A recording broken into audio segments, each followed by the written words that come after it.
Teman-teman, di video pembelajaran kali ini membahas tentang koperasi UMKM dengan dosen pengempu Nimade Satya Utami SEMM. Kami dari kelompok 7 akan membawakan presentasi yang berjudul pengawasan koperasi.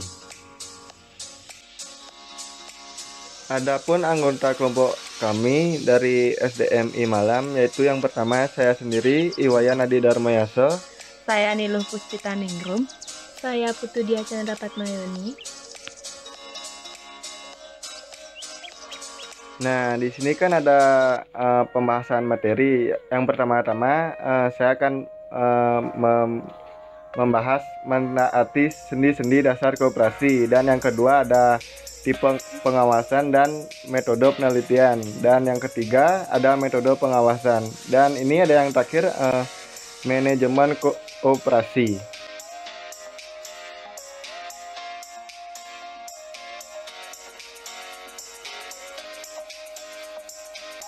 Nah, yang pertama di sini ada sendi dasar koperasi. Apa itu sendi dasar koperasi? Itu adalah dengan sendi dasar atau prinsip-prinsip koperasi ialah pedoman-pedoman utama yang menjiwai dan mendasari setiap gerak langkah usaha dan bekerjanya koperasi sebagai organisasi ekonomi dari orang-orang yang terbatas kemampuan ekonominya.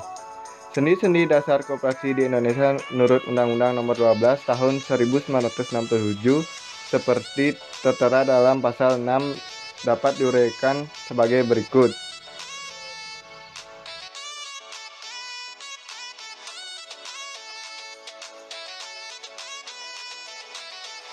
Nah, di sini terdapat sendi-sendi dasar koperasi. Yang pertama, sifat keanggotaannya sukarela dan terbuka untuk setiap warga negara Indonesia. Yang kedua, rapat anggota merupakan kekuasaan tertinggi sebagai penterjemahan demokrasi dalam koperasi. Yang ketiga, pembagian sisa hasil usaha diatur menurut dasar masing-masing anggota, adanya pembatasan bunga atas modal. Yang keempat, mengembangkan kesejahteraan anggota, khususnya masyarakat pada umumnya. Yang kelima, usaha dan ketata laksanaan bersifat terbuka. Yang keenam, swadaya, swakarta, dan swasembada sebagai pencerminan daripada prinsip dasar perjaja pada diri sendiri. Adapun tipe pengawasan dan metode penelitian. Dalam pengawasan terdapat beberapa tipe pengawasan. Fungsi pengawasan dapat dibagi dalam 3 macam tipe atas dasar fokus aktivitas pengawasan. Yang pertama terdapat pengawasan pendahuluan atau preliminary control, yang dimana prosedur-prosedur pengawasan pendahuluan mencakup semua upaya manajerial guna memperbesar kemungkinan bahwa hasil-hasil aktual akan berdekatan hasilnya dibandingkan dengan hasil-hasil yang direncanakan. Yang kedua, terdapat pengawasan pada waktu kerja berlangsung atau concurrent control, yang dimana terdiri dari tindakan-tindakan para supervisor yang mengarahkan pekerjaan para bawahan mereka. Yang ketiga, terdapat pengawasan feedback, di mana sifat khas dari metode pengawasan feedback yaitu dipusatkan perhatian pada hasil-hasil historikal sebagai landasan untuk mengkoreksi tindakan-tindakan masa mendatang.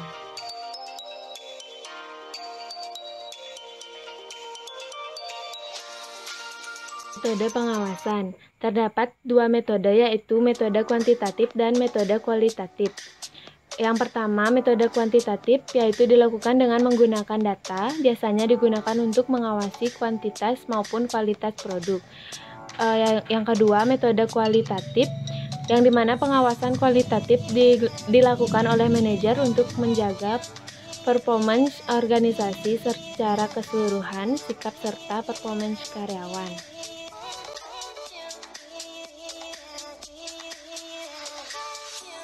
Selanjutnya, dalam koperasi pasti ada suatu manajemen, di mana secara umum manajemen koperasi merupakan proses perencanaan, pengorganisasian, pengarahan, dan pengawasan usaha-usaha para anggotanya, organisasi, dan penggunaan sumber daya organisasi lainnya agar mencapai tujuan organisasi yang telah ditetapkan.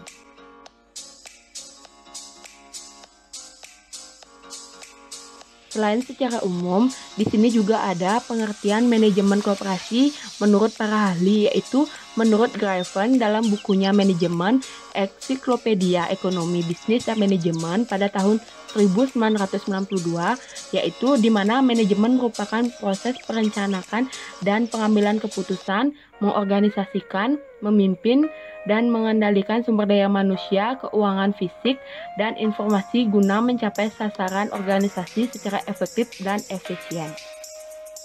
Nah, tentu dari materi pengawasan koperasi, kami mengambil sebuah kesimpulan di mana koperasi memiliki makna dan peran sebagai pedoman dalam rangka usaha. Koperasi juga menciptakan tujuan koperasi, yaitu menyelenggarakan kebutuhan bersama dan usaha bersama sehingga tercapainya kesejahteraan. Dalam ciri-ciri koperasi yang membedakan dengan organisasi ekonomi lainnya adalah membedakan watak koperasi daripada badan-badan lainnya yang bergerak di lapangan ekonomi. Dalam hal ini sangat diperlukan manajemen koperasi yang baik. Nah, terima kasih teman-teman. Sekian video pembelajaran dari kami tentang pengawasan koperasi yang dipersembahkan oleh kelompok 7.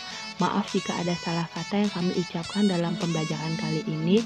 Kami mengucapkan banyak terima kasih atas waktunya sudah menonton. Selalu stay safe dan stay healthy. Terima kasih.